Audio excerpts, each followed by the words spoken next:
Dear students, पिछले lecture में हमने देखा था रेजिस्टेंस क्या होता है, रेसिस्टिविटी क्या होता है और उन दोनों में क्या फर्क है। ठीक है, उसी पर बेस्ड यहाँ पे हमने कुछ क्वेश्चंस दिए हैं ताकि हमारा कंसेप्ट और क्लियर हो जाए, जो थोड़ा बहुत डाउट बचा हो वो क्लियर हो जाए।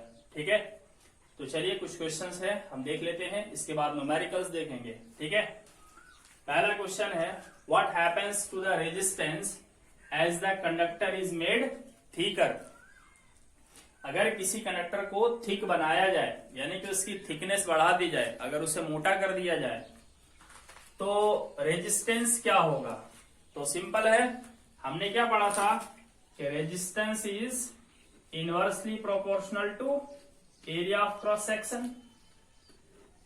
यही पढ़ा था, एरिया ऑफ क्रॉस सेक्शन बढ़ेगा तो रेजिस्टेंस घटेगा। तो थीकर होने का क्या मतलब है, मोटा हो जाएगा कंडक्टर, है ना। अगर शुरू में एरिया ऑफ क्रॉस सेक्शन देखिए इतना सा था, तो इसको हमें थिक कर देना है, मोटा कर देना है। देखिए अब ये थीकर हो गया, मोटा हो गया, तो एरिया ऑफ क्रॉस सेक्शन बढ़ गया, इसका मतलब रेजिस्टेंस घट जाएगा। तो इसका आंसर क्या होगा, the resistance of the conductor will decrease. चलिए अगला question, if the length of the wire is doubled by taking more wire what happens to resistance. अगर हम लेंथ को डबल कर दें, है ना, शुरू में कुछ लेंथ होगी, ठीक है, मान लेते हैं ये लेंथ थी शुरू में L। अब थोड़ा और वायर लेकर के इसकी लेंथ को हम डबल कर देते हैं, इसे और लंबा कर देते हैं, तब क्या होगा रेजिस्टेंस। तो हमने पढ़ा था, कंसेप्ट क्या था, resistance is directly proportional to length, है ना। रेजिस्टेंस लेंथ के डायरेक्टली प्रोपोर्शनल होता है, जितना ज्यादा लेंथ होगा उतना ही ज्यादा रेजिस्टेंस होगा। तो अगर हम लेंथ डबल कर देंगे तो रेजिस्टेंस भी डबल हो जाएगी। ठीक, the answer will be the resistance of the conductor will also be doubled. चलिए next question, why are copper and aluminum wires usually used for electricity transmission। जो इलेक्ट्रिसिटी ट्रांसमिट की जाती है ना, जो सब स्टेशन होता है जहां से इलेक्ट्रिसिटी को डिस्ट्रीब्यूट किया जाता है, तो वहां से जो इलेक्ट्रिसिटी ट्रांसमिट की जाती है, या हमारे घरों में भी जो इलेक्ट्रिसिटी ट्रांसमिट की जाती है ना, उसके लिए हम ये एल्युमिनियम वायर और कॉपर वायर का ही ज्यादातर इस्तेमाल क्यों करते हैं। तो इसका आंसर है क्योंकि इनकी रेसिस्टिविटी कम होती है। ठीक है, इससे इजीली करंट फ्लो हो सकता है। ठीक, तो आंसर होगा copper and aluminium have low resistivity and hence current can flow easily through them. चलिए अगला है, name the material which is used for making the heating element of electric iron. जो इलेक्ट्रिक आयरन होता है उसका heating element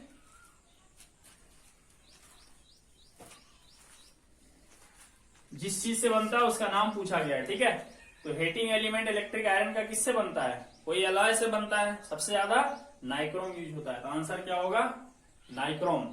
ठीक, अगला सवाल है, what is nichrome, why is it used for making the heating element of the appliances.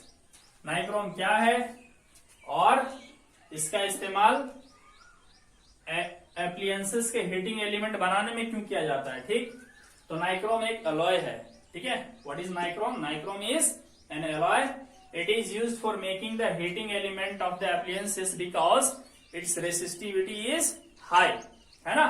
इसका resistivity high होता है, इससे ज्यादा हीट प्रोड्यूस होता है। ठीक है, और इसीलिए एप्लियंस का हीटिंग एलिमेंट नाइक्रोम का बनाया जाता है। ठीक है, next question, how does the presence of impurities in a metal affect its resistance. Metal का कोई सामान है, उसमें अगर इम्प्यूरिटी डाल दें, इम्प्यूरिटी कहने का मतलब है उस मेटल के अलावा कोई और चीज अगर उसमें मिक्स कर दें तो उसका रेजिस्टेंस पे क्या असर पड़ता है, तो उसका रेजिस्टेंस बढ़ जाता है, इंक्रीज हो जाता है। ठीक है,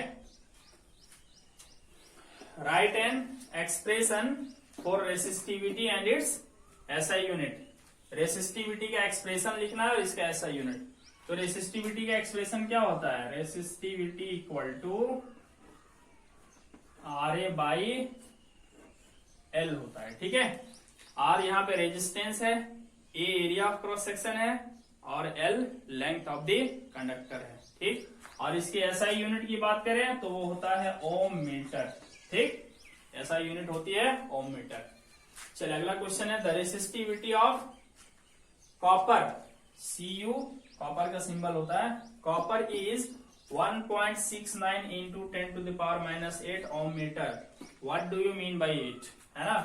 कह रहा है कि कॉपर की रेसिस्टिविटी इतना है। ठीक है, इसका मतलब आप क्या समझते हो, है ना। तो इसका मतलब ये हुआ कि अगर हम कॉपर का एक कंडक्टर बनाए जिसकी लेंथ 1 मीटर होगी और एरिया ऑफ क्रॉस सेक्शन भी 1 मीटर स्क्वायर होगी, तो उसका resistance 1.69 into 10 to the power minus 8 ohm होगा, है ना। रेजिस्टेंस खाली बताना है। थोड़ा समझ लेते हैं यहाँ पे, जैसे कॉपर का हम एक कंडक्टर बनाएंगे। ठीक, अब ये जो कंडक्टर बनाएंगे उसकी लेंथ होगी 1 मीटर और ये जो एरिया ऑफ क्रॉस सेक्शन होगा ये होगा 1 मीटर स्क्वायर। ठीक, तब इसकी रेजिस्टेंस हो जाएगी 1.69 into 10 to the power minus 8 ohm. ठीक है, ये इसका मतलब होता है। अगला है, the electrical resistivities of 5 substances A, B, C, D and E are given. देखिए 5 सब्सटेंस का इलेक्ट्रिकल रेसिस्टिविटीज दिया हुआ है। A का दिया है 5.20 into 10 to the power minus 8 ohm metre, B का दिया है 110 into 10 to the power minus 8 ohm metre, C का दिया है 2.6 into 10 to the power minus 8 ohm metre, D का है 10 into 10 to the power minus 8 ohm metre, E का है 1.7 into 10 to the power minus 8 ohm metre. ये इनकी resistivity है। तो कह रहा है which one is best conductor, सबसे अच्छा कंडक्टर कौन है। तो सबसे बेस्ट कंडक्टर वो होगा जिसकी रेसिस्टिविटी सबसे कम होगी। तो सबसे कम किसका है, इसका देख लो 5.20 है। ये तो सबका सेम है, 10 टू द पावर माइनस 8 सबका सेम है। तो खाली हम ये देख लेंगे। A का 5.20 है, B का 110 है, बहुत ज्यादा है, C का 2.6 है, D का 10 है और E का 1.7 है। तो सबसे कम हमें दिख रहा है E का, है ना। तो E जो होगा वो क्या होगा, वो बेस्ट कंडक्टर होगा। ठीक है, तो A का आंसर क्या हो जाएगा, E, यानी कि E is the best conductor. दूसरा क्वेश्चन है, which one is suitable for making heating element of electric iron. Electric iron का हीटिंग एलिमेंट अगर बनाना हो तो सबसे ज्यादा सुटेबल कौन होगा। तो देखिए हीटिंग एलिमेंट जो होता है ना उसकी रेसिस्टिविटी हाई होनी चाहिए, क्योंकि रेसिस्टिविटी हाई होगी तभी वो जल्दी हिट होता है ना, जल्दी वो इलेक्ट्रिकल एनर्जी को हीट एनर्जी में बदल सकता है। ठीक, तो यहाँ पे ज्यादा रेसिस्टिविटी वाला मटेरियल चूज करेंगे। तो ज्यादा रेसिस्टिविटी वाला कौन है, बी है, सबसे ज्यादा रेसिस्टिविटी इसकी है। ठीक है, तो B is suitable for making heating element of electric iron. Question number C है, which one is better, A और सी। ए या सी में से कौन बेटर है। बेटर कहने का मतलब है बेटर कंडक्टर। तो ए और सी में बेटर कंडक्टर कौन है। तो ए का है 5.20 और सी का है 2.6। तो सी बेटर कंडक्टर हो जाएगा क्योंकि इसका रेसिस्टिविटी कम है। चलिए डी नंबर है, विच 2 substances should be used for making wires. कौन से 2 सब्सटेंस का इस्तेमाल हम वायर बनाने के लिए करेंगे। तो वायर बनाने के लिए कौन सा मटेरियल का यूज करेंगे, जिसकी रेसिस्टिविटी कम होगी।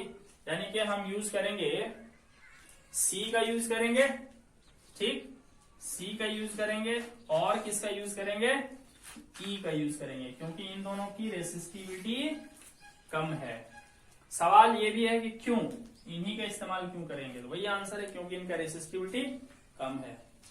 तो स्टूडेंट्स ये थे कुछ कंसेप्ट बेस्ड क्वेश्चंस। अब चलिए हम रेसिस्टिविटी और रेजिस्टेंस पर बेस्ड क्वेश्चंस करते हैं।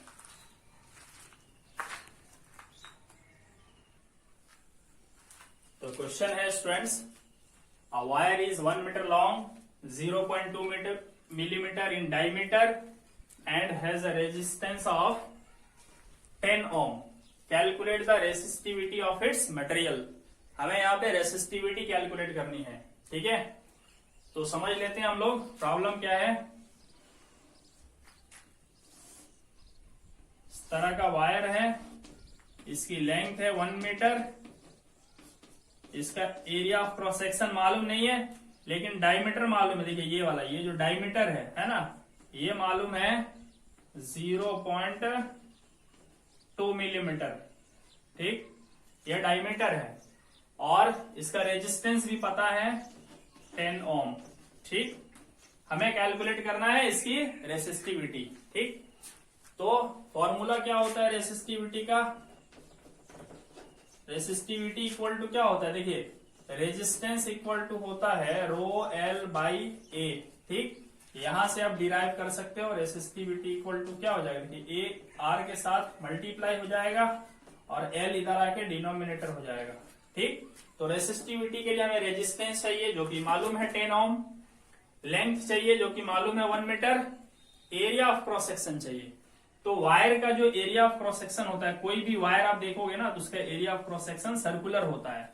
तो सर्कल के एरिया निकालने का फॉर्मूला पता होना चाहिए, है ना। क्या होता है? पहले हम निकाल लेंगे एरिया ऑफ क्रॉस सेक्शन। क्योंकि सर्कुलर है तो सर्कुलर एरिया के लिए फॉर्मूला होता है pi r square. Pi r square, r means radius, but यहाँ रेडियस ना दे करके डायमीटर दिया हुआ है, ठीक। तो रेडियस कितना हो जाएगा? जस्ट इसका हाफ हो जाएगा, है ना। डायमीटर है 0.2 तो रेडियस हो जाएगा 0.1, तो 0.1 और ये मिलीमीटर में है, ठीक, मिलीमीटर का स्क्वायर, ठीक है। तो स्टूडेंट्स यहाँ पे आप देख सकते हो क्या हो जाएगा 22/7, 0.12 टाइम्स 0.1 इंटू 0.1। अब देखिए मिलीमीटर हटाना होगा क्योंकि ऐसा यूनिट ये नहीं है। तो देखिए क्या होता है 1 मिलीमीटर इक्वल टू होता है 10⁻³ मीटर, ठीक है। ये याद रख लेना, बहुत इंपॉर्टेंट है। तो यहां भी 1 मिलीमीटर है तो इसकी जगह पर हम लिख देंगे 10⁻³ और उसका स्क्वायर, ठीक। तो इसको सॉल्व करोगे तो 22/7 का वैल्यू आता है 3.14, ठीक है, इंटू 0.1 इंटू 0.1 इंटू 10⁻⁻6 हो जाएगा। 0.1 इंटू 10⁻⁻6 हो जाएगा, ठीक है। ये दोनों मल्टीप्लाई हो जाएगा, 3 2 जा 6। अब देखिए क्या है, यहाँ डेसिमल के बाद एक डिजिट है और डेसिमल के बाद एक डिजिट है, ठीक है। तो इन दोनों डेसिमल्स को हटा देंगे तो ये 1 1 हो जाएगा और 1 से किसी को भी मल्टीप्लाई करो वही चीज मिलेगा। तो यहाँ पे मिलेगा हमें 3.14 और 10⁻, देखिए चूंकि 2 डेसिमल हटा रहे हैं तो पावर जो है वो -8 हो जाएगा, ठीक है। इतना मीटर स्क्वायर, ये एरिया ऑफ क्रॉस सेक्शन आ गया। तो इसलिए रेसिस्टिविटी अब निकाल लेते हैं हम लोग, है ना। इसलिए रेसिस्टिविटी इक्वल टू रेजिस्टेंस जो कि 10 ओम है, एरिया ऑफ क्रॉस सेक्शन जो कि निकाला हमने 3.14 इंटू 10⁻⁻8 मीटर स्क्वायर, और यहाँ पे दिया हुआ है लेंथ इक्वल टू 1 मीटर, ठीक। तो चलिए 1 से डिवाइड करेंगे, यही चीज आएगा। 10 से मल्टीप्लाई करेंगे 3.14 को तो हो जाएगा 31, ठीक है, 0.4 इंटू 10⁻⁻8, है ना। देखिए ओम, मीटर से एक यहाँ मीटर कट जाएगा और मीटर बचेगा, ओम मीटर। और यही रेसिस्टिविटी की ऐसा यूनिट भी होती है, ठीक। एक चीज बच्चों, यहाँ पे आपको प्रॉब्लम हो सकता है कि कैसे पावर -8 हुआ। एक्चुअली ये मैथमेटिक्स का पार्ट है, बट मैं थोड़ा सा आपको हिंट कर देता हूँ ताकि प्रॉब्लम ना हो। 3.14 तो जैसा वैसा ही रहने देता हूँ कि 0.1 को हम लिख सकते हैं 1/10। सिमिलरली एक और 0.1 है तो इसको भी हम लिख सकते हैं 1/10, और बगल में यहाँ पे क्या है 10⁻⁻6। तो देखिए 10 और 10, तो 10 का पावर 2 हो जाएगा अगला स्टेप में, 3.14 इंटू 10 टू द पावर, अब देखिए 1 मल्टीप्लाई करके कोई फायदा नहीं है क्योंकि वही चीज मिलेगा, और -6। अब नीचे देखिए क्या हो जाएगा, 10 और 10 का पावर 2। जब कोई चीज डिनोमिनेटर में हो और ऊपर जाता है न्यूमरेटर, तो उसका पावर चेंज हो जाता है ना, पावर का साइन चेंज हो जाता है। तो 3.14 इंटू 10 टू द पावर -6, और ये चला जाएगा ऊपर, तो 10 टू द पावर -2। तो अब यहाँ देख सकते हो ये -6 और -2 पावर ऐड हो जाएगा क्योंकि बेस सेम है। तो फाइनली मिलेगा 3.14 इंटू 10 टू द पावर -8। ठीक है, चलिए एक और क्वेश्चन देखते हैं इसी टाइप का, जो कि आपको खुद करना है पहले। तो ये अगला न्यूमेरिकल है, ये आप खुद ट्राई करोगे, बिल्कुल पीछे जो हमने सॉल्व किया उसी टाइप से बनेगा ये। ठीक है, चलिए एक और नेक्स्ट है 12 नंबर, इसको हम देख लेते हैं जल्दी से। ठीक है, what will be the resistance of a metal wire of length 2 metre, है ना। मेटल वायर की लेंथ दी हुई है 2 मीटर, ठीक है, length equal to 2 metre, and area of cross section 1.55 into 10 to the power -6। Area of cross section is 1.55 into 10 to the power -6 metre square. ठीक है, फिर if the resistivity of the metal B, resistivity is also given 2.8 into 10 to the power -8 ohm metre.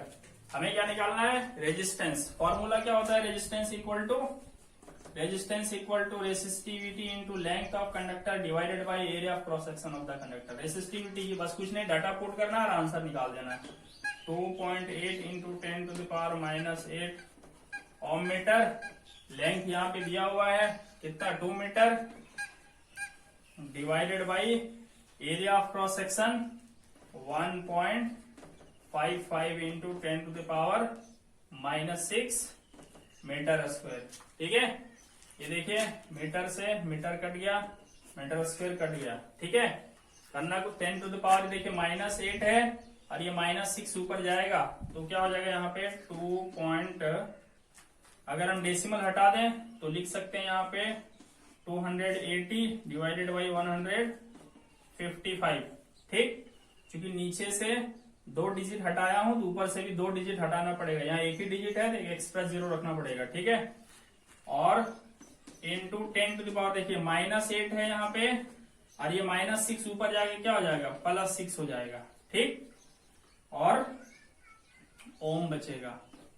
ठीक, जब 280 को divide करेंगे हम लोग 155 से, ठीक है, तो फाइनली यहाँ पे रिजल्ट हमें मिलेगा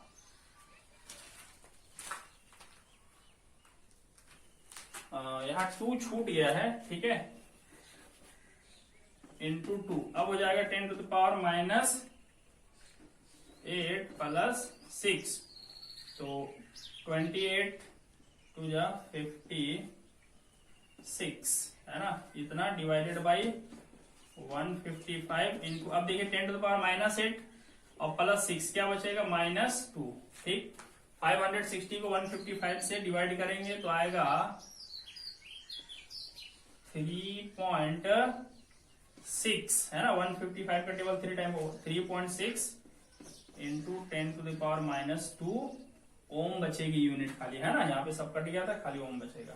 इसको ऐसे भी लिख सकते हैं हम लोग, अगर यहाँ पावर हटाना चाहे तो डेसिमल को 2 डिजिट इधर शिफ्ट करना पड़ेगा, क्योंकि नेगेटिव में है। जब भी नेगेटिव हटाना चाहो तो डेसिमल को लेफ्ट की तरफ शिफ्ट करना पड़ेगा, तो 0.036 ओम, ये आंसर होगा।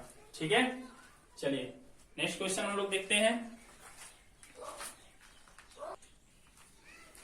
तो अगला क्वेश्चन है यहाँ पे, ये टोटली कंसेप्ट बेस्ड क्वेश्चन है। ठीक है, how does the resistance of a wire change when its length is doubled.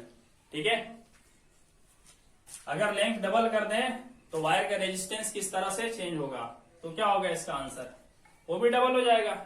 क्योंकि हमको पता है ना कंसेप्ट क्या होना चाहिए, resistance is directly proportional to length. अगर लेंथ डबल कर देंगे तो करंट भी डबल, सॉरी रेजिस्टेंस भी डबल हो जाएगा। ठीक है, तो आंसर क्या होगा इसका, रेजिस्टेंस विल बी डबल्ड। ठीक है, डबल हो जाएगा रेजिस्टेंस। अगला इट्स लेंथ इज हाफ, अगर लेंथ हाफ कर दें तो रेजिस्टेंस भी हाफ हो जाएगा, क्योंकि डायरेक्टली प्रोपोर्शनल है। ठीक है, तो इसका आंसर क्या होगा, रेजिस्टेंस विल बी हाफ। ठीक, next question, it's area of cross section is doubled. हाँ, यहाँ पे देखो थोड़ा सा चेंज है, एरिया ऑफ क्रॉस सेक्शन अगर डबल कर दें तो रेजिस्टेंस और एरिया ऑफ क्रॉस सेक्शन में क्या होता है, यहीं पे देख लेते हैं, इनवर्सली प्रोपोर्शनल होता है एरिया ऑफ क्रॉस सेक्शन के, यानी area of cross section double कर दोगे तो रेजिस्टेंस हाफ हो जाएगा। ठीक है, इनवर्स प्रोपोर्शन में यही होता है, अगर ये क्वांटिटी बढ़ाओगे तो ये घटेगा, या ये बढ़ाओगे तो ये घटेगा। ठीक, या इसको घटाओ, सॉरी इसको बढ़ाओगे तो ये घटेगा। तो इनवर्स रिलेशन में यही होता है। तो क्या होगा, एरिया ऑफ क्रॉस सेक्शन जो है वो डबल कर दिया जाए तो रेजिस्टेंस हाफ हो जाएगा। ठीक है, तो इसका आंसर क्या हो जाएगा, resistance will be half.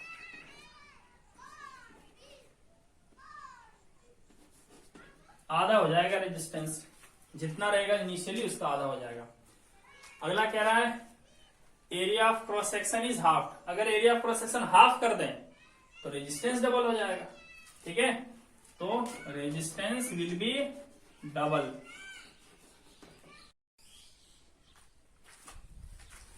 Fifth number में क्या है, इट्स डायमीटर इज ट्रिपल्ड, है ना, वायर का डायमीटर को 3 टाइम्स कर दिया जाता है, तब उसका रेजिस्टेंस में क्या चेंज आएगा। ठीक है, तो चलिए फिफ्थ का सॉल्यूशन देख लेते हैं हम लोग। ठीक है, तो मान लेते हैं इसका इनिशियल लेंथ जो है, इनिशियल लेंथ L है। ठीक है, और इस मटेरियल का रेसिस्टिविटी मान लेते हैं कि रो है, और डायमीटर जो है वो D है। ठीक, तो अगर डायमीटर D है तो एरिया कितना हो जाएगा, एरिया हो जाएगा पाई R स्क्वायर होता है ना सर्कल का, तो रेडियस का स्क्वायर, तो रेडियस तो हो जाएगा डायमीटर बाई 2, इसका स्क्वायर हो जाएगा, यानी हो जाएगा पाई D स्क्वायर बाई 2 का स्क्वायर, ये इसका एरिया ऑफ क्रॉस सेक्शन हो जाएगा। तो रेजिस्टेंस बराबर क्या लिखाएगा, रेजिस्टेंस इक्वल टू क्या होता है फॉर्मूला, रो एल बाई ए, रो तो रो ही रहेगा, एल एल ही रहेगा, एरिया ऑफ क्रॉस सेक्शन इसका लिखाएगा पाई D स्क्वायर, और नीचे 4 है, नीचे 4 तो 4 ऊपर चला जाएगा तो यहाँ 4 लग जाएगा। ठीक है, 4 rho L by pi D square, ये रेजिस्टेंस आया। ठीक है, अब क्या किया जाता है, हम लोग इसका डायमीटर ट्रिपल करके देखेंगे। ठीक है, बाकी सब कुछ वही रहेगा, लेंथ L ही रहेगा, मटेरियल तो वही रहेगा, मटेरियल चेंज नहीं हो रहा है, इसका डायमीटर केवल ट्रिपल किया जा रहा है, और डायमीटर की जगह पर अब 3D हो जाएगा। तो जब डायमीटर 3D कर देंगे तो एरिया ऑफ क्रॉस सेक्शन कितना हो जाएगा, एरिया ऑफ क्रॉस सेक्शन हो जाएगा पाई इंटू, देखिए ये डायमीटर है 3D, तो रेडियस जो है वो इसका हाफ हो जाएगा। ठीक, तो इसको जब हम थोड़ा सिंप्लीफाई करेंगे तो ये हो जाएगा 3 3 जा 9 पाई D स्क्वायर बाई 4 हो जाएगा, ये हो जाएगा एरिया ऑफ क्रॉस सेक्शन। तो अब रेजिस्टेंस कितना हो जाएगा इसका, अब इसका रेजिस्टेंस होगा R इक्वल टू, वही फॉर्मूला होता है rho into l by area of cross section. ठीक है, इसको हम लोग एरिया 1 मान लेते हैं, इसको एरिया 2 मान लेते हैं, तो यहाँ पे एरिया 1 लगाएंगे, यहाँ पे एरिया 2, तो रो एल बाई एरिया 2 कितना आया 9 पाई D स्क्वायर, और ये 4 इधर चला आएगा। ठीक, तो अब यहाँ पे आप ध्यान दे सकते हो, ये जो क्वांटिटी है 4 रो एल पाई D स्क्वायर, ये रेजिस्टेंस था R1 कब, जब डायमीटर D था। ठीक, और अभी डायमीटर 3D है, तब हम रेजिस्टेंस निकाल रहे हैं, इसको R2 कर देते हैं। ठीक है, तो अभी यहां ध्यान दीजिए, यहाँ पे 4 रो एल पाई D स्क्वायर, देखिए ये क्वांटिटी 9 छोड़ करके ये दोनों सेम है। ठीक, तो यहाँ पे हम लोग क्या लिख सकते हैं, ये 9 नीचे बचा हुआ है, और इस क्वांटिटी की जगह R1 लिख सकते हैं हम लोग। ठीक, तो हमने क्या देखा, जो R2 आया है ना, डायमीटर 3 टाइम्स कर देने के बाद जो रेजिस्टेंस आया वो शुरू वाला रेजिस्टेंस का 9 टाइम्स कम है ना, 1/9 टाइम्स हो गया उसका।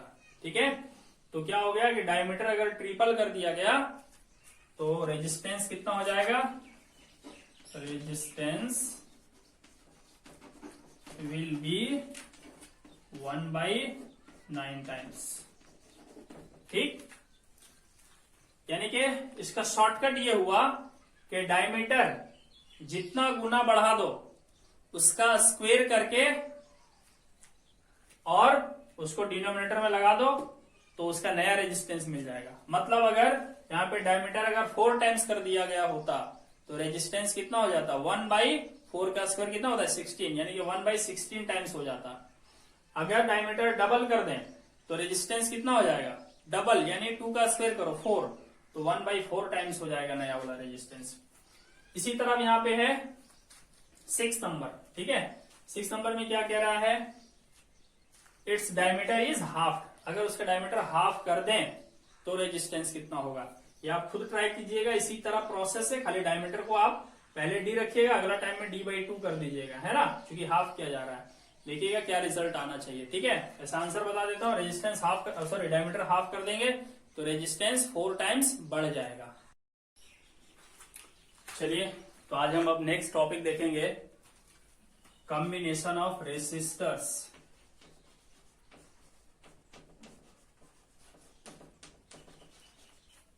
Combination of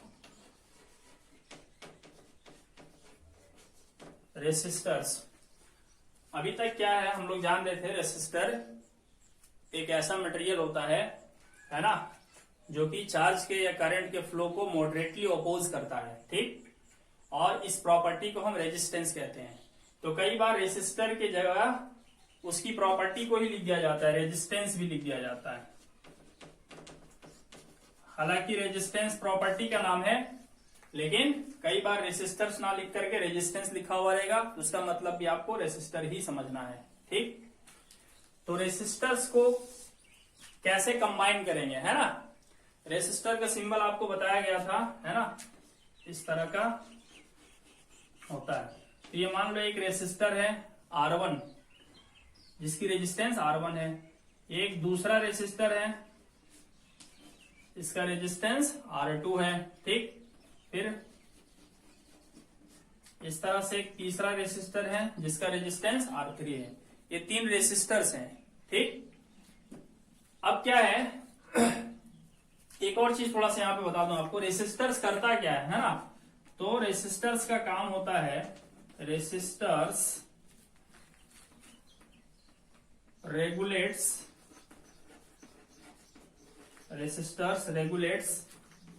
the flow of charge, उसी को हम करंट भी कहते हैं, है ना। Resistors regulates the flow of charge in a circuit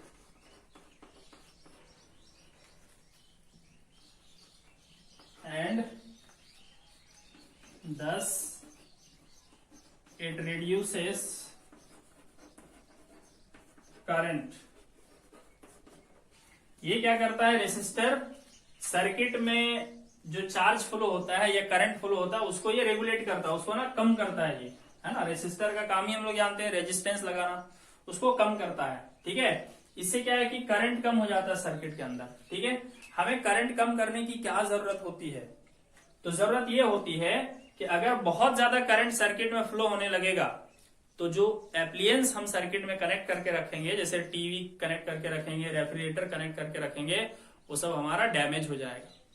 तो बहुत ज्यादा करंट ना फ्लो हो इसलिए उसमें रेसिस्टर लगा दिया जाता है। ठीक है, सर्किट के अंदर रेसिस्टर लगा दिया जाता है। ठीक, आप लोग नाम सुने होंगे, फैन में ना रेगुलेटर होता है ना। आप लोगों ने देखा होगा, इस तरह का स्विच होता है, बीच में एक सर्कुलर नॉब होता है, उसको पकड़ के हम घुमाते हैं। फैन को जब फास्ट चलाना हो तो हम इसको क्या करते हैं, उसका रेजिस्टेंस कम कर देते हैं।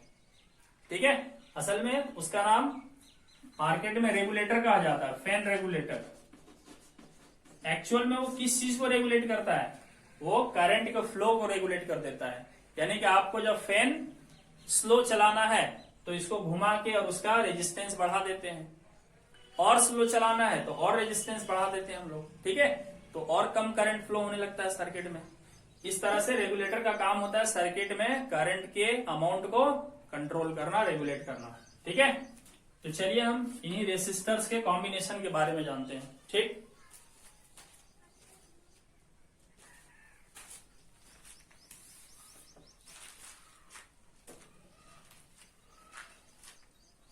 तो रेसिस्टर्स को ना दो तरह से कंबाइन किया जा सकता है, ठीक है। एक कॉम्बिनेशन होता है सीरीज कॉम्बिनेशन, सीरीज कॉम्बिनेशन, ठीक है। सीरीज कॉम्बिनेशन क्या होता है? व्हेन टू और मोर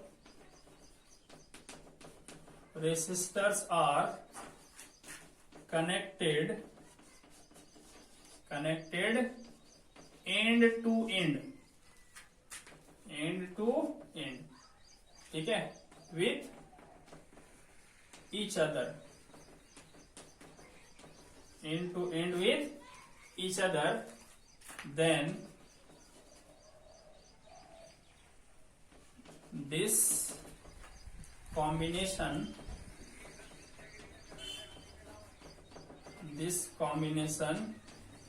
is called series combination,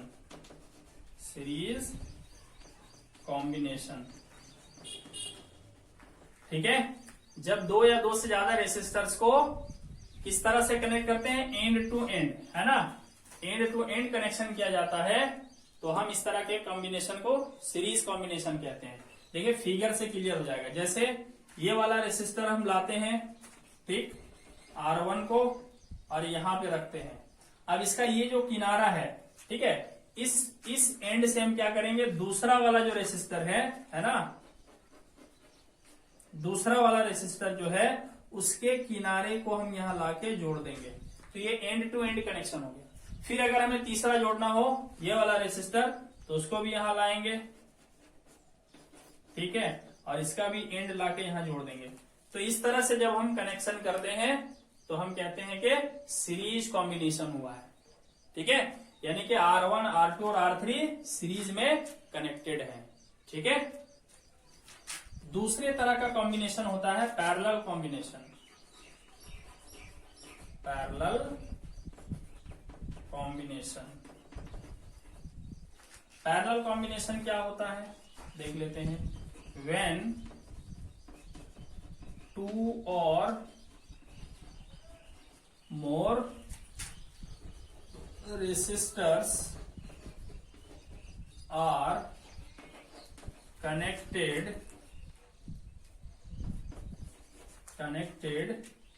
sideways, sideways का क्या मतलब हुआ? between the same 2 points, between the same 2 points, then this combination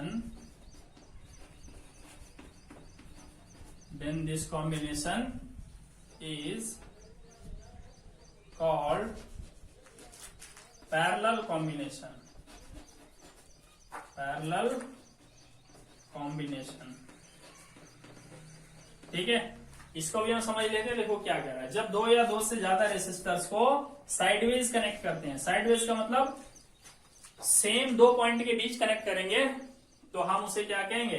parallel combination कहेंगे, ठीक है। जैसे मान लेते हैं यहां पर एक पॉइंट ए है और यहां पर एक पॉइंट बी है, तो हम एक रेसिस्टर लाते हैं R1 और इसको इन दो पॉइंट्स के बीच कनेक्ट कर देते हैं, ठीक।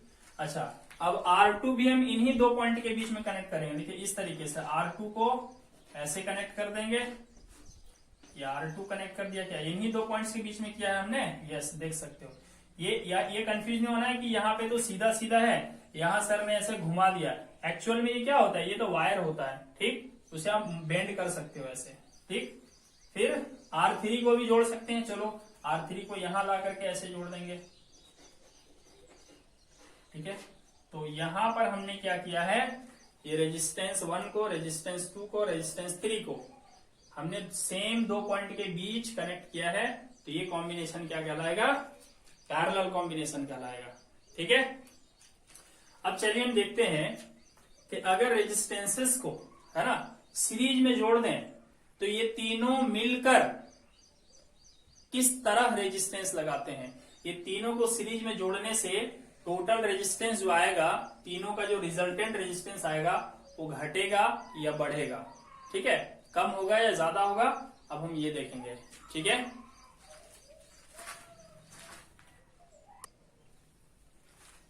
तो चलिए देखते हैं resultant resistance of resistors connected in series. अगर हम रेसिस्टर्स को सीरीज में कनेक्ट करें तो उनका रिजल्टेंट रेजिस्टेंस कितना आएगा ये हम जानेंगे, ठीक है। तो late R1, R2 and R3 are 3 resistors connected in series,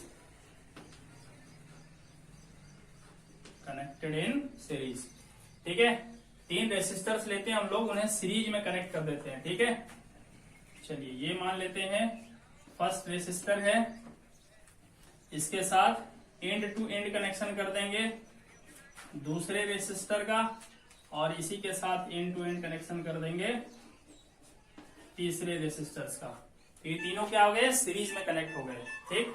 अब हम क्या करेंगे, सर्किट कंप्लीट करेंगे। यहां पर हम एक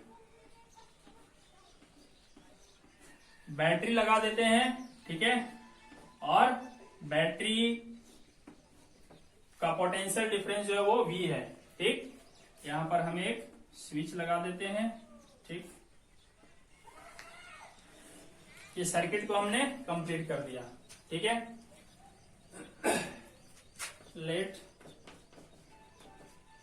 this combination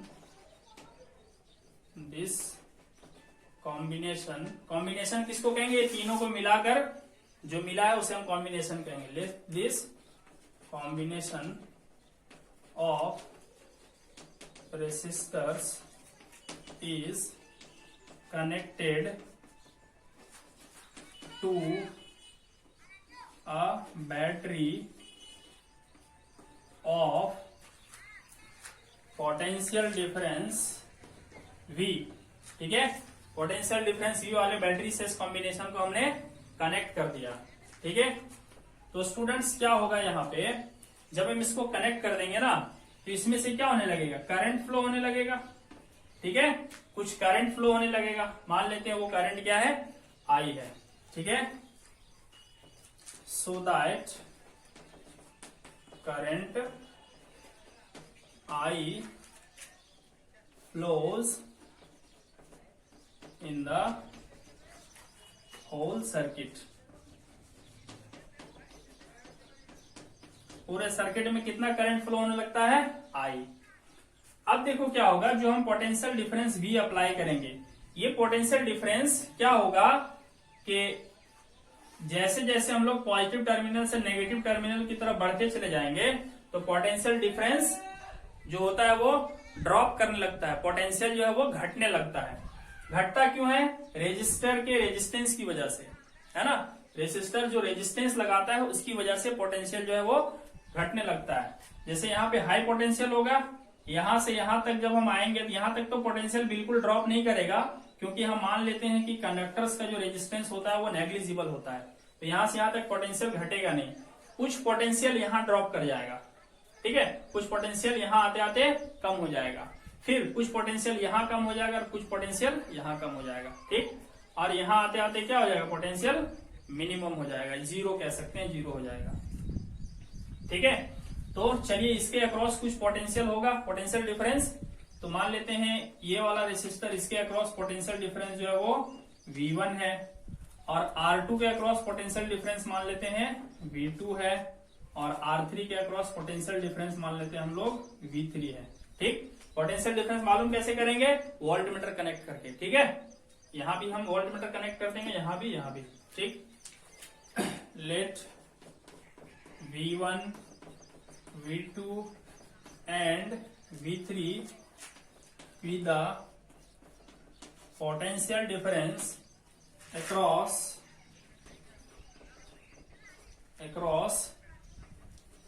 resistors R1, R2 and R3 respectively। ठीक है, इनके अक्रॉस हमने पोटेंशियल डिफरेंसेस V1, V2 और V3 मान लिया। ठीक है, चलिए अब क्या होगा,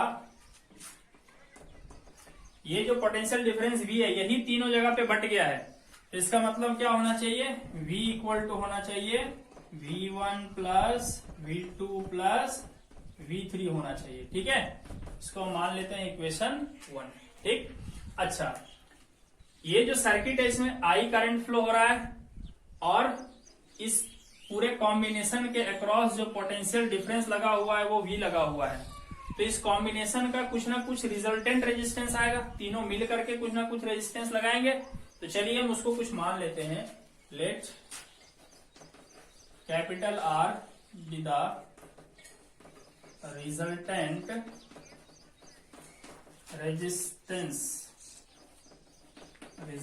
resistance of the combination of resistors, है ना। ये जो रेसिस्टर्स का जो कॉम्बिनेशन है इन तीनों का मिलाकर कुछ ना कुछ रेजिस्टेंस होगा, जिसको हम रिजल्टेंट रेजिस्टेंस कहते हैं, वो उसको हम R मान लेते हैं और यही हमें निकालना भी है। ठीक, तो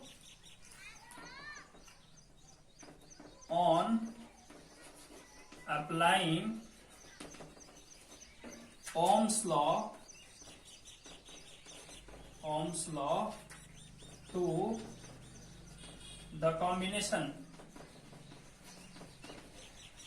पूरे कॉम्बिनेशन में अगर हम Ohm's law लगाएंगे तो Ohm's law क्या कहता है कि जो रेशियो होता है पोटेंशियल डिफरेंस का और करंट का वो कांस्टेंट होता है। ठीक है, V by I equal to R। ठीक है, तो यहां से हम लोग देख सकते हैं V equal to I R मिलेगा। ठीक है, अब हम इसी तरह इन सब में भी, है ना, इन सब में भी हम क्या करेंगे? Ohm's लॉ लगाएंगे। Also applying Ohm's law to R1, R2 and R3। अगर हम इन सब में भी Ohm's लॉ लगाएंगे तो क्या होगा? देखिए, इसके अक्रॉस जब लगाएंगे तो देखिए करंट जो I फ्लो हो रहा है ना, सेम करंट सबसे पास होगा, क्योंकि एक ही पाथ है, तो जितना करंट यहां होगा उतने ही यहां, उतने ही यहां, उतने ही यहां, उतने सब जगह करंट सेम होगा। तो जब इसके अक्रॉस हम लोग Ohm's लॉ लगाएंगे, है ना, तो यहाँ पे पोटेंशियल डिफरेंस कितना है? V1, और इसमें से करंट कितना फ्लो हो रहा है? I, तो रेजिस्टेंस R1 के बराबर मिलेगा। यहां से हमें क्या मिल जाएगा? यहां से आप देख सकते हो V1 इक्वल टू हो जाएगा IR1। ठीक, इसी तरह यहां पर जब हम Ohm's लॉ लगाएंगे तो वहां मिलेगा V2 by I equal to R2 हो जाएगा, और यहां से आप देख सकते हो I उधर जाकर मल्टीप्लाई हो जाएगा, तो V2 इक्वल टू हो जाएगा IR2, और फिर इसी तरह से तीसरे वाले के क्रॉस Ohm's लॉ लगाएंगे तो V3 by I equal to R3 मिलेगा, और यहां से आप देख सकते हो V3 बराबर IR3 हो जाएगा। अब ये तीनों को हम 2 मान लेते हैं। ठीक है, सॉरी, इसको हम 2 मान लेते हैं और इसको हम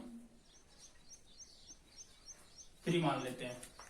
तो अब हम 1, 2, 3 का यूज करके देखेंगे क्या होगा।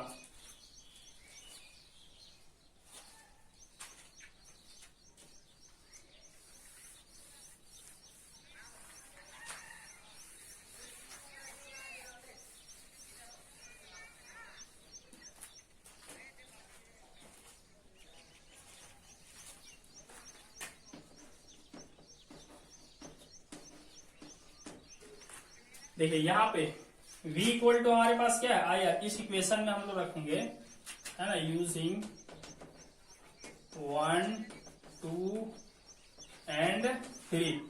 1 में क्या है v, और v इक्वल टू हम लोग क्या लिख सकते हैं I R equal to v1। v1 बराबर वहां देखिए आया है I R one, v2 equal to I R two, और v3 equal to I R three. ठीक, अब आप यहां देख सकते हो आई आई आई सब कॉमन है, तो आई यहां से हम कॉमन ले लेंगे, यहां बचेगा क्या R1 plus R2 plus R3। ठीक, आई और आई कैंसिल हो जाएगा, तो रेजिस्टेंस इक्वल टू क्या आया R1 plus R2 plus R3। यानी कि यहां हमें क्या रिजल्ट मिला कि जो रिजल्टेंट रेजिस्टेंस होता है ना, सीरीज का रिजल्टेंट है तो उसे हम RS से दिखा देते हैं। ठीक है, सीरीज में कनेक्टेड रेजिस्टेंसेस जो हैं उनका जो रिजल्टेंट रेजिस्टेंस आता है वो तीनों के सम के बराबर आता है ना। तो तीन रेजिस्टेंसेस अगर सीरीज में कनेक्टेड है तो सीधा सीधा उनको जोड़ दो तो वो तीनों का रिजल्टेंट रेजिस्टेंस आ जाएगा। ठीक है, ये हमें रिजल्ट मिलता है। ठीक, तो इसका हम स्टेटमेंट लिख लेते हैं जिसको हम कहते हैं law of combination of resistances in series. तो चलिए इस लॉ को हम वर्ड में लिख लेते हैं,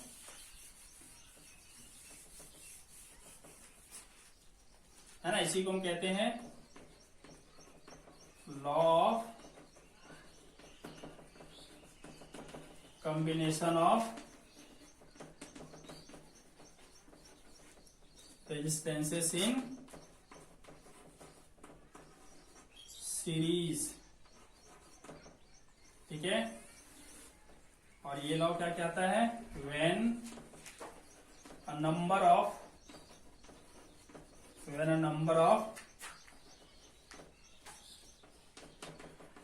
resistances are connected in series, then the resultant of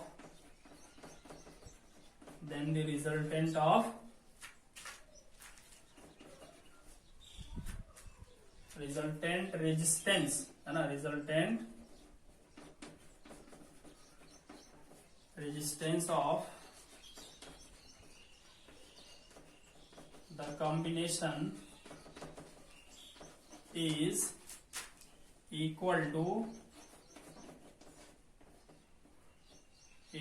the sum of all individual resistances. ठीक है, मतलब कॉम्बिनेशन का जो रिजल्टेंट रेजिस्टेंस होगा वो अलग अलग के रेजिस्टेंसेस के सम के इक्वल होगा।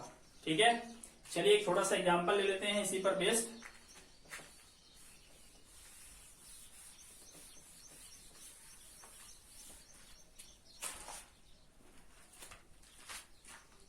है ना, एक क्वेश्चन है, 3 resistors